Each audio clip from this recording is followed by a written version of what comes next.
everyone, it's Nahal from Nahal Reads, and today I have my April wrap-up for you guys. Now, in the month of April, I read 4 books, which isn't bad. I'm okay with 4 books. I could have done more, I think, but I was stuck on The Heart of Betrayal for so long, and then I started rereading A Court of Mist and Fury in anticipation for A Court of Wings and Ruin coming out in less than a week. Less than a week, everyone. That's madness. So yeah, four was what I got through this month, and I'm fine with that. So let's get started. So the first book I read this month is All the Bright Places by Jennifer Niven. I gave this a 5 out of 5 stars. I absolutely loved it. It is a story about a boy and a girl, Finch and Violet, and they both are struggling with a lot of things. Finch deals with mental illness, and it is something that is a theme throughout the entire book, kind of how he deals with it and how the society around him deals with it, because they live in a very small town in Indiana, so it's not really something that is discussed there, and they end up coming together because they are partners for a school assignment that they have to explore Indiana before they go off to college. So through this project, they end up becoming friends and developing a relationship that I thought was really beautiful. Finch is kind of trying to help Violet heal after she was in a car accident with her sister that killed her sister on impact, and she survived. And Violet is learning more about Finch and his mental illness, and it's kind of just how they grow together and lean on each other in certain times. I thought the writing was really beautiful, and I thought that Jennifer Niven did a great job of highlighting the issues surrounding mental illness and the stigma that we have in our society. So I would highly recommend this. The second book I read this month is one that is not typical for me to read. I kind of pushed my boundaries with this one, and that is How to Win Friends. Ooh, so shiny. How to Win Friends and Influence People by Dale Carnegie. And this book has been around forever. This is one of the books that, like, when I was in undergrad, in the business school, all my professors were like, you really should read this, even though it's pretty old. I think it was written after World War II or maybe even the late 30s. I'm not sure.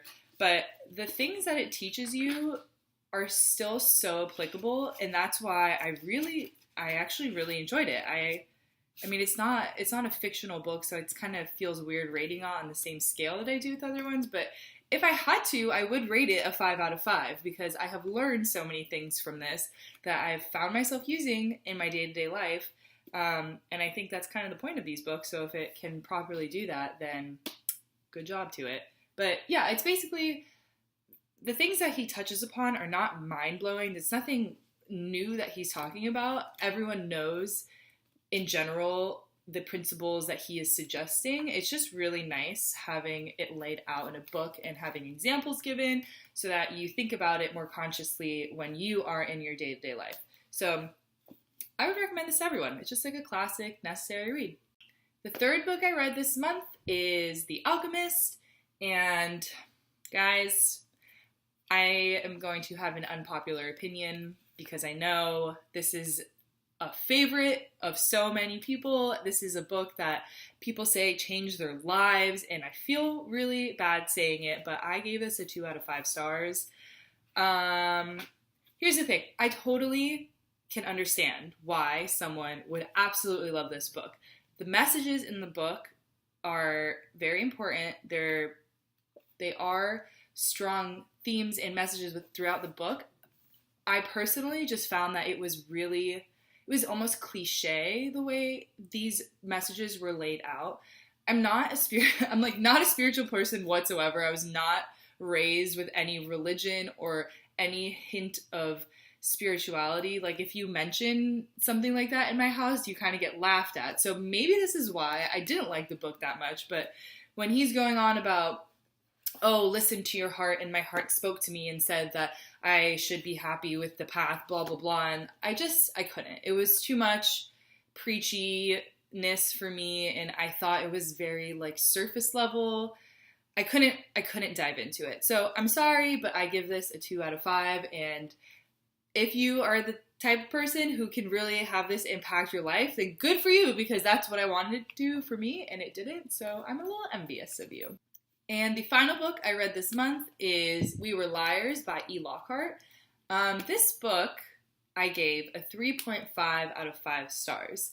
I did enjoy it very much. Basically, the story is about this girl who comes from an extremely wealthy family in New England, specifically from Massachusetts. Every summer, their family goes to their private island off the coast of Massachusetts, and they spend the summer there. Everything is great. They're fabulous. They're wealthy, blah, blah, blah. Then, one summer, an accident happens to her, and she does not remember what happened to her after this accident because she has selective amnesia. And you're following the story of her trying to piece together what happened. This accident shakes the family up and changes the dynamic, and really is a traumatic experience for the family, but she just has no idea what it is. So I really enjoyed the mystery and the eeriness. It actually was kind of creepy. Like, I was reading this one night and I had to stop because I was getting a little creeped out by it. The reason why I gave it a 3.5 instead of higher is that I figured out what the twist was like way too soon. I think I was not even halfway through when I figured out what the twist was, and that just, I hated it because I wanted it to be something that I got to the end and was like, no way, like, didn't see that coming, but I did. So that's why I got a lower rating, but I still found it really enjoyable. So if you want a quick read, it's like very tiny. It's a very short, fast read. So if you want one of those and you want to be entertained, I would recommend this one. So yeah, those are the 4 books that I read this month. Hopefully next month will be more. I know it will be more because we already got Lord of Shadows coming out later in May. We have A Court of Wings and Ruin coming out so soon. And then there's also Always and Forever Laura Jean, which I'm definitely going to read. So that's 3 already that I know I'm going to fly through. And hopefully I will fill it in with other ones. Hopefully I'll actually finish Heart of Betrayal. I have no idea why it's taking me so long. It's really good. It's just, I don't know what's going on. But yeah, so let me know what is on your May TBR. If we have any of those that are the same, I would love to fangirl about it with you guys. And see you guys next time with another video.